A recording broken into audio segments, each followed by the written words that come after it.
So hey guys, welcome back to my channel, and our today's topic is the second part of human digestive system. In this part we will complete the whole chapter, so don't be bored and enjoy the full session. Thank you. जैसा कि हम लोग पुराने part में पढ़े थे, हम लोग oesophagus third part of alimentary canal, तो इसमें हम लोग फोर्थ पार्ट पढ़ेंगे जो कि है स्टमक जो है वो एक जे शेप्ड इलास्टिक बैग है जिसके ऊपर डायफ्राम होता है। अब ये डायफ्राम क्या होता है? ये डायफ्राम के नीचे लोकेटेड होता है।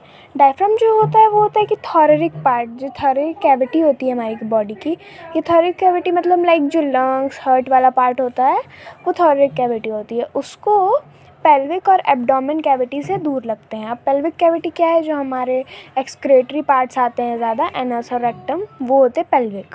और जो हमारे होते हैं एब्डोमेन, वो होते हैं stomach, small intestine and partially large intestine. Large intestine pelvic में भी लोकेटेड है एंड हल्का सा एब्डोमेन में भी। तो इसमें जो है बहुत सारे गैस्ट्रिक जूस प्रेजेंट होते हैं जो होते हैं HCl। इसमें म्यूकस भी होता है। म्यूकस क्या होता है? जो HCl होता है वो इतना एसिडिक होता है कि वो हमारे जो पेट का जो वॉल है उसको तक पिघला सकता है, तो इसलिए म्यूकस उसको प्रोटेक्ट करता है। अब इसके फंक्शंस क्या है? ये फूड को 4 से 5 घंटे अपने एक फाइन पल्प बताता है, वहाँ पे ढेर सारे गैस्ट्रिक जूस को मिक्स करके, जिसको चाइम कहते हैं। और ये इसमें जो प्रोटीन्स होते हैं उसमें बहुत सारे गैस्ट्रिक जूस होते हैं, उससे प्रोटीन का डाइजेशन होता है। जो HCl होता है वो फूड को एसिडिक बनाता है, किसके? एंजाइम्स के थ्रू। अब स्पिंक्टर मसल क्या होता है? कोई भी ओपनिंग है अगर उसको कोई गार्ड करता है तो उसको स्पिंक्टर मसल कहते हैं। इसमें कार्डियक स्पिंक्टर ये जो होता है ओसोफेगस की ओपनिंग को गार्ड करता है, जो स्टमक में जो ओसोफेगस की जो ओपनिंग होती है स्टमक में जाके उसको गार्ड करता है। एक पैरेलिक स्पिंक्टर होता है जो डिओडेनम, स्टमक का जो ओपनिंग होता है डिओडेनम में, वो जॉइंट होता है ना, स्मॉल इंटेस्टाइन डिओडेनम पार्ट है स्मॉल इंटेस्टाइन का, तो उसको पैरेलिक स्पिंक्टर कहते हैं। और अब एक कार्डियक स्पिंक्टर जो है, ये जो एक कार्डियक मसल भी होता है हमारी बॉडी में जो हार्ट को गार्ड करता है, लेकिन वो मसल होता है, ये स्पिंक्टर मसल है, तो ये दूसरी स्पिंक्टर मसल है। अब पांचवा पार्ट जो होता है एलिमेंट्री कैनल का वो होता है स्मॉल इंटेस्टाइन। ये कम से कम 6.25 मीटर लंबा होता है और 20 फीट इसको कह सकते हैं हम लोग। और ये बहुत लंबा ट्यूब होता है जिसका डायमीटर 2.5 सेंटीमीटर, जो अराउंड 1 इंच के है। इससे 3 पार्ट्स होते हैं, डिओडेनम, जेजुनम और इलियम। डिओडेनम जो होता है वो सी शेप्ड होता है, जिसमें से बाइल जूस और पैनक्रियाटिक जूस आता है कॉमन बाइल डक्ट के थ्रू। आगे इसका डायग्राम दिया है तो आगे हम लोग पढ़ेंगे इसको। और जेजुनम जो है वो 2.5 metre long, 4 centimetre wide duodenum होता है, मतलब 2.5 मीटर लंबा होता है जेजुनम, और इसका जो डायमीटर होता है वो 4 सेंटीमीटर होता है। इलियम जो है सबसे लॉन्गेस्ट पार्ट होता है स्मॉल इंटेस्टाइन का। इसमें बहुत सारे फिंगर लाइक प्रोजेक्शन प्रेजेंट होते हैं जो विलाई होते हैं।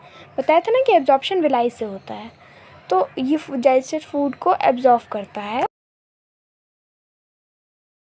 और फिर स्मॉल इंटेस्टाइन का जो पार्ट होता है डिओडेनम, उसमें कॉमन बाइल डक्ट के through pancreatic juice, bile juice, ये सब आके मिक्स होते हैं और कार्बोहाइड्रेट, प्रोटीन और फैट का डाइजेशन होता है।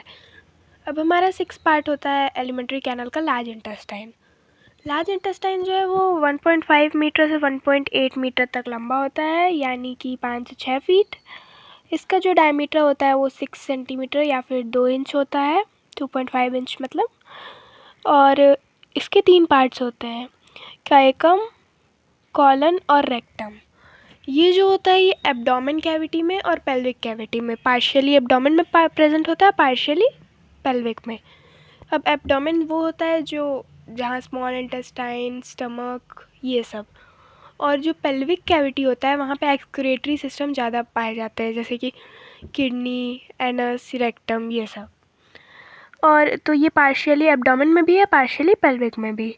अब इसका जो पहला पार्ट होता है कायकम, ये एक स्मॉल पाउच होता है जिसमें जिसमें ये मैन में कोई फंक्शन, मतलब हम ह्यूमन बींग्स में कोई फंक्शन नहीं है इसका, लेकिन जो ग्रास ईटिंग एनिमल्स होते हैं यानी गोट, काऊ, उन सब में ये काम करता है, क्योंकि इसमें सेलुले होता है एक बैक्टीरिया जो कि सेलुलोज डाइजेस्टिंग एंजाइम रिलीज़ करता है।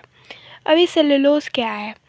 जो हम लोग सेल में पढ़े थे कि सेल वॉल जो होता है प्लांट्स का, वो सेलुलोज से बनता है और उसको डाइजेस्ट करने वाला एक बैक्टीरिया होता है सेलुलोई, जो एंजाइम रिलीज़ करता है सेलुलोज को डाइजेस्ट करने के लिए। लेकिन ये ह्यूमन में वो बैक्टीरिया होता ही नहीं है, इसीलिए ये ह्यूमन में काम नहीं करता है। तो इसको वेजिस्टल, हम लोग इसको वेजिस्टल ऑर्गन कह सकते हैं ह्यूमन में। इसमें एक केकम में एक पार्ट होता है वर्मीफॉर्म अपेंडिक्स। अब इसका दूसरा पार्ट होता है कॉलन। कॉलन जो होता है ट्यूब यू शेप्ड का होता है, जो डियोडेनम से जुड़ा हुआ होता है और इसके 4 पार्ट्स होते हैं: ascending colon, transverse colon, descending colon और सिग्मोइड कॉलन। अब एक रेक्टम होता है जो कि 20 सेंटीमीटर लंबा होता है, यानी 8 इंच। और ये जो होता है एक साइड से ओपन होता है, जो होता है एनस। एनस को कौन सा स्फिंक्टर मसल गार्ड करता है? Anal sphincter muscle. अभी लार्ज इंटेस्टाइन का फंक्शन क्या है? लार्ज इंटेस्टाइन जो है सॉल्ट और वाटर जो प्रेजेंट होता है फूड में, उसको एब्जॉर्ब कर लेता है और जो बाकी अनडाइजेस्टेड पार्ट होता है उसको फेसेस और स्टूल्स के फॉर्म में रिलीज़ कर देता है। उस प्रोसेस को कहते हैं इजेशन या डिफेकेशन। अब दूसरा पार्ट जो होता है डाइजेस्टिव सिस्टम का, वो होता है डाइजेस्टिव ग्लैंड्स। पहला डाइजेस्टिव ग्लैंड होता है सलिवरी ग्लैंड, जो कि हमारे बकल कैविटी में प्रेजेंट होता है और वो सलाइवा रिलीज़ करता है। सलाइवा जो है वो हमारे टंग को मॉइस्ट रखता है, फूड को मिक्स करता है उस सलाइवा में और उसको चबाने में और स्वेलो करने में हेल्प करता है। इसमें एक एंजाइम प्रेजेंट होता है जो होता है सलिवरी एमिलेस। दूसरा डाइजेस्टिव ग्लैंड होता है लीवर। लीवर जो होता है सबसे लार्जेस्ट ग्लैंड होता है बॉडी में। ये रेडिश ब्राउन कलर का होता है और 1.5 kg का होता है और ये एब्डोमेन कैविटी के राइट साइड में लोकेटेड होता है, राइट साइड में। और इसके ऊपर जो होता है डायफ्राम होता है और स्टमक जो होता है इसके ऊपर में होता है और गॉल ब्लैडर भी इसके ऊपर में होता है।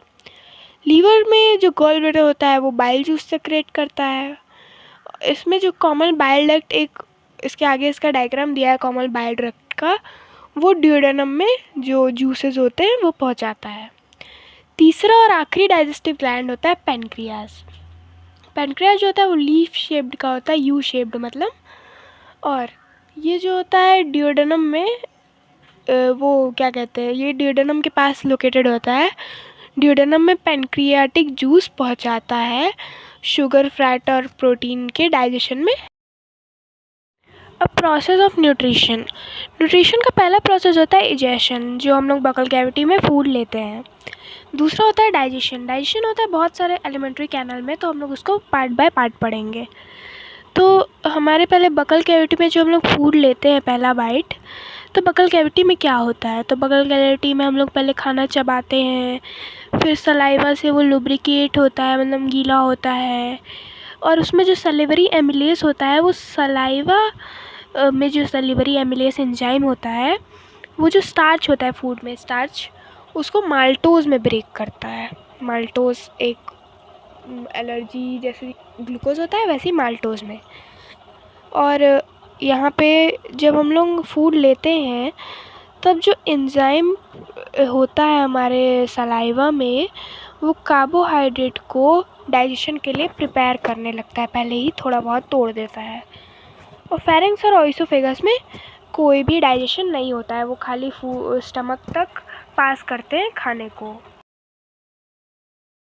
अब स्टमक में क्या डाइजेशन होता है? तो जैसे कि स्टमक में बहुत सारे गैस्ट्रिक ग्लैंड्स प्रेजेंट होते हैं, तो वो कैसे फूड के डाइजेशन में हेल्प करते हैं? तो पहले फंक्शन ऑफ हाइड्रोक्लोरिक एसिड यानी HCl। HCl तो हमारे पेट में प्रेजेंट होता है, लेकिन वो करता क्या है? वो फूड को एसिडिक बनाता है। अब एसिडिक क्या है? तो एसिडिक वो होता है, एक pH लेवल होता है। किसी भी चीज़ का अगर pH लेवल 1 से 8 के बीच में है तो वो एसिडिक होगा, और अगर किसी का pH लेवल 8 है तो वो न्यूट्रल होगा। किसी का pH लेवल 8 से आगे है, 8 से आगे यानी 9, 10 जितना भी है, लेकिन 8 से ऊपर है, तो वो जो हो जाएगा वो बेस हो जाएगा, तो ये एसिडिक होता है। अभी एसिडिक हो यानी इसका पीएच कितना होता है 1.8, और इसमें कुछ गैस्ट्रिक एंजाइम्स भी प्रेजेंट होते हैं। फूड में जो बैक्टीरिया होते हैं वो डिस्ट्रॉय कर देता है HCl, और ये जो एंजाइम जो होते हैं प्रोपेप्सिन और प्रोरेनाइन, तो प्रोपेप्सिन को ये पेप्सिन में वो कर देता है यानी एक्टिवेट कर देता है, और प्रोरेनाइन को रेनाइन में। ये जो होता है रिस्पॉन्सिबल होता है जो पेट का बहुत सारे पार्ट्स होते हैं, तो इस डाइजेस्टिव सिस्टम में हम लोग नहीं पढ़े हैं, उसका एक पैरलिक अपर्चर होता है, उसके ओपनिंग और क्लोजिंग में ये मतलब उस पर यही तो ओपन करता है उसको, और यही बंद करता है, यही पूरा रिस्पॉन्सिबल होता है। अब digestion of enzymes of gastric juice, तो पेप्सिन जो होता है वो प्रोटीन को हाइड्रोलाइज करके पेप्टाइड्स और प्रोपेटियोसिस में कन्वर्ट कर देता है। प्रोटीन से यानी जब पेप्सिन मिलता है तो वो पेप्टाइड्स और प्रोटियोसिस में कन्वर्ट हो जाता है। और रेनाइन्स जो होता है वो HCl और कैटायंस, इसको कैटायंस पढ़ते हैं। जो रेनाइन होता है HCl और कैटायन जो हमारे पेट में होता है, उसके प्रेजेंस में जो रेनाइन होता है, जो एंजाइम है, ये सब रेनाइन को हेल्प करता है मिल्क प्रोटीन में। मिल्क प्रोटीन यानी दूध जो पीते हैं, दूध में भी तो होता है ना कुछ प्रोटीन्स, तो उसके डाइजेशन में हेल्प करता है रेनाइन। अब ये जो होता है गैस्ट्रिक लिपेज, इसमें गैस्ट्रिक लिपेज जो होता है वो फैट को थोड़ा थोड़ा डाइजेस्ट करता है। अब स्मॉल इंटेस्टाइन में क्या डाइजेशन होता है, तो पहले डिओडेनम में जो होता है, जो चाइम फूड जो डाइजेस्टेड होता है चाइम, वो डिओडेनम में आता है। फिर बाइल जूस, गाल ब्लेडर से पैनक्रियाटिक जूस, ये सब मिक्स होते हैं।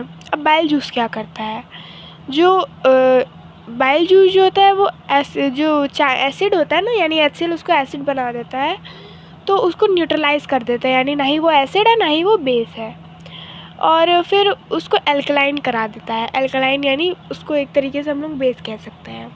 इसका pH लेवल 8 से ज़्यादा हो जाता है। और इसमें एंजाइम्स भी होते हैं, और जो एंजाइम्स होते हैं पैनक्रियाटिक और इंटेस्टाइन जूस का, वो भी उसमें मिक्स होते हैं तब। और अब बाइल जो है वो फैट को भी इमलाइज करता है एंजाइम्स के एक्शन के थ्रू। अब इमलाइज क्या होता है, इसमें जो फैट होता है वो फैट का बहुत बड़ा बड़ा ग्लोब्यूल्स होता है, मतलब बड़ा बड़ा मॉलिक्यूल्स होता है, और जो एंजाइम्स इसको डाइजेस्ट करता है इसको छोटे छोटे पार्ट्स में वो हो जाता है, तो उसको तोड़ देता है यानी, और उसको इमलिसिफिकेशन कहते हैं। अब पैनक्रियाटिक जूस के एंजाइम्स में क्या डाइजेशन होता है, तो ट्राइप्सिन और चाइमोट्राइप्सिन, ये जो है पैनक्रियाटिक जूस का एंजाइम है, ये प्रोटीन को पॉलीपेप्टाइड्स में ब्रेक कर देता है, यानी उधर जो पेप्टाइड्स और प्रोटियोसिस था उसको पॉलीपेप्टाइड्स में। अब कार्बो ऑक्सी पेप्टिडेस जो होता है वो पॉलीपेप्टाइड्स को ट्राईपेप्टाइड्स, डाईपेप्टाइड्स और एमिनो एसिड में ब्रेक कर देता है। अब पेनक्रियाटिक एमिलेज जो होता है या फिर एमिलोस्पिन जो होता है वो स्टार्च और ग्लूकोजन जो होता है उसको माल्टोज में ब्रेक कर देता है। पैनक्रियाटिक लिपेज होता है और जिसको स्टेपिन भी कहते हैं, वो इमलिसिफाइज्ड फैट को फैटी एसिड और ग्लिसरॉल में कन्वर्ट कर देता है।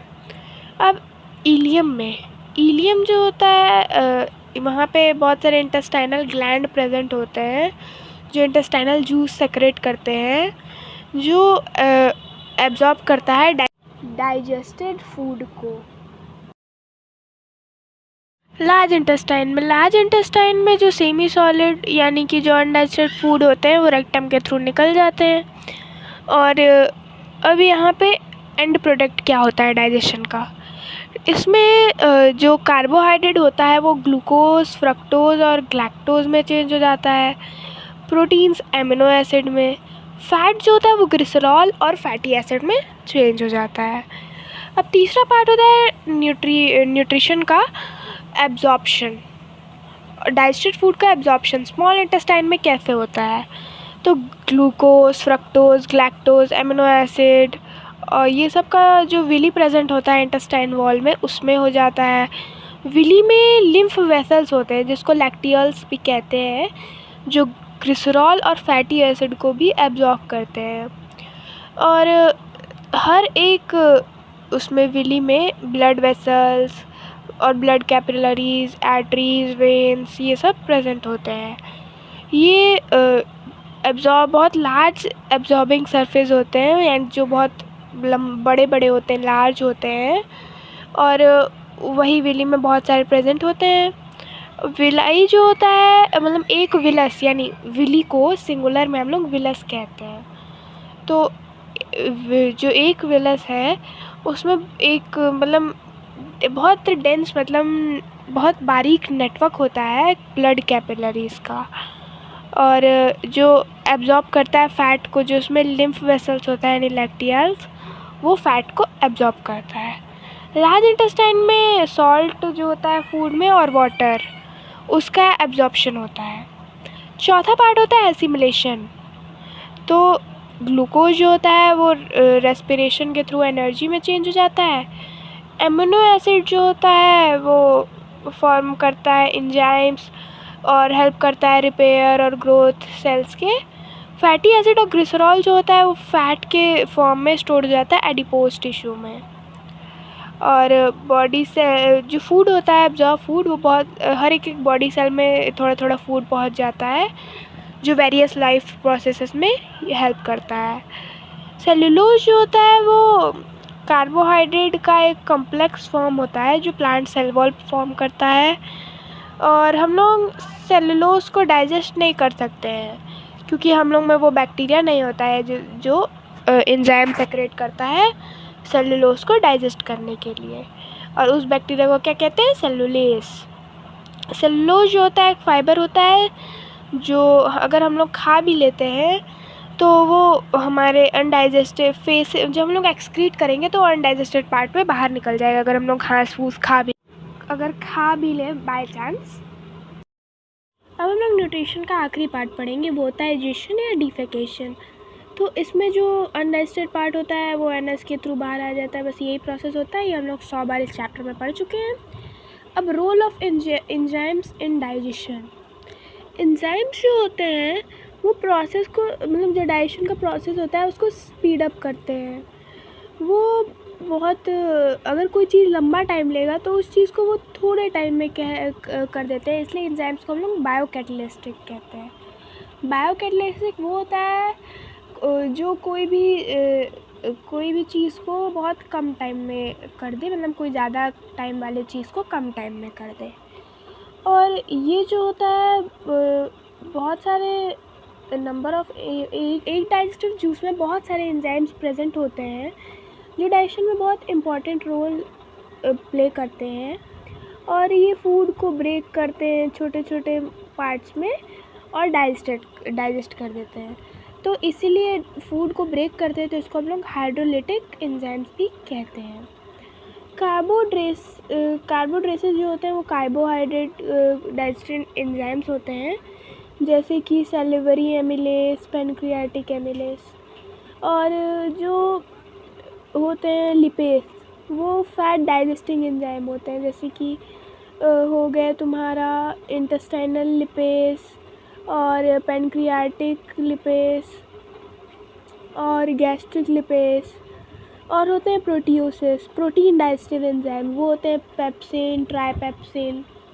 अब आता है जब हम लोग को पेट में कभी कभी दर्द होने लगता है तो उसको हम लोग कहते हैं उस कंडीशन को डाइपेप्सिया, और इसको हम लोग इंडाइजेशन कहते हैं। अब इंडाइजेशन का सिम्टम्स क्या होता है, पेट में दर्द होना और बहुत ज़्यादा मतलब मुंह का टेस्ट अच्छा नहीं लगना, एसिड टाइप लगना, ये सब, और नोज़िया यानी कि बार बार लाइक वॉमिट करना, ये सब।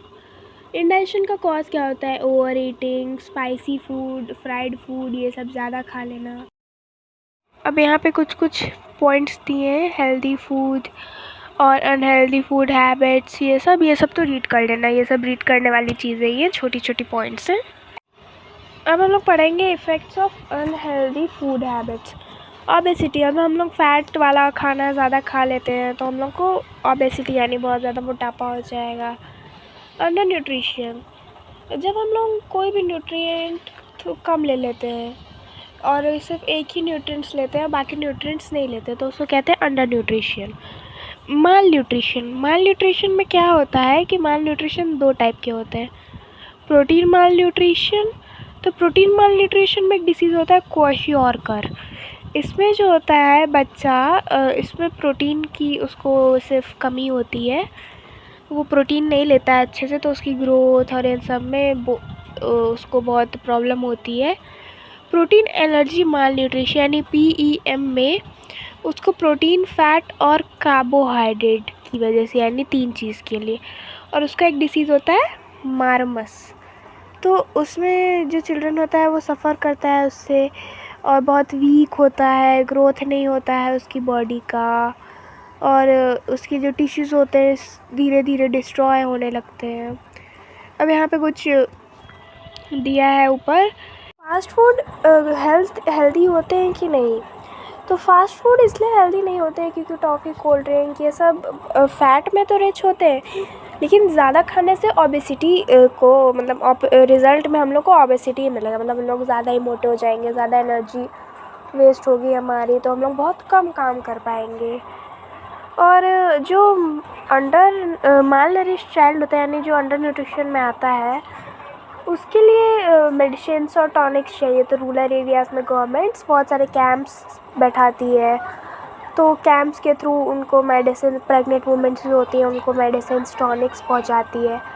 और एक मिड डे स्कूल होता है, मिड डे मील स्कूल, जिसमें तीनों टाइम जो 3 मील्स होते हैं हमारे, वो तीनों मील का खाना वो स्कूल में बच्चों को दिया जाता है, ताकि वो लोग अंडर न्यूट्रिशन और माल न्यूट्रिशन के उसमें रिज़ल्ट में ना जाए। और अब यहाँ पे डिफ़रेंट फूड्स क्यों खाना चाहिए हम लोग को, तो डिफ़रेंट फूड हम लोग को इसलिए खाना चाहिए ताकि हम लोग को वो सारे न्यूट्रिशन मिल सके। अगर हम लोग एक ही फ़ैट टाइप का खाना खाएंगे या फिर एक ही कार्बोहाइड्रेट टाइप का, तो हम लोग सारे न्यूट्रिशन नहीं मिल पाएंगे, इसीलिए हम लोग को सारे टाइप का खाना खाना चाहिए। अब यहाँ पे कुछ पॉइंट्स दिए हैं हेल्दी कैसे रखना है, ये तुम लोग पढ़ लेना। और फिर जो चिल्ड्रन होते हैं उनको प्रोटीन ज़्यादा चाहिए क्योंकि उन लोग को ग्रोथ चाहिए होता है। जो प्रेग्नेंट वुमेन्स रहती हैं उनको भी प्रोटीन चाहिए। जो फिज़िकल वर्क करते हैं यानी लेबर्स और ये सब जो ज़्यादा वर्क करते हैं, यानी जिनका चलने फिरने वाला वर्क होता है ज़्यादा, तो वो लोगों को कार्बोहाइड्रेट और फैट ज़्यादा चाहिए क्योंकि उन लोगों को एनर्जी चाहिए होती है। हमारा आज का सेशन यहीं पे ख़त्म होता है, फाइनली ख़त्म हो गया ये सेशन हमारा। तो मिलेंगे हम लोग अपने अगले सेशन में। पसंद आया होगा तो इस सेशन को लाइक, शेयर, सब्सक्राइब करना मत भूलना। और हाँ, हमारा अगला सेशन होने वाला है इंग्लिश ग्रामर का, तो तैयार रहना। तब तक के लिए बाय बाय।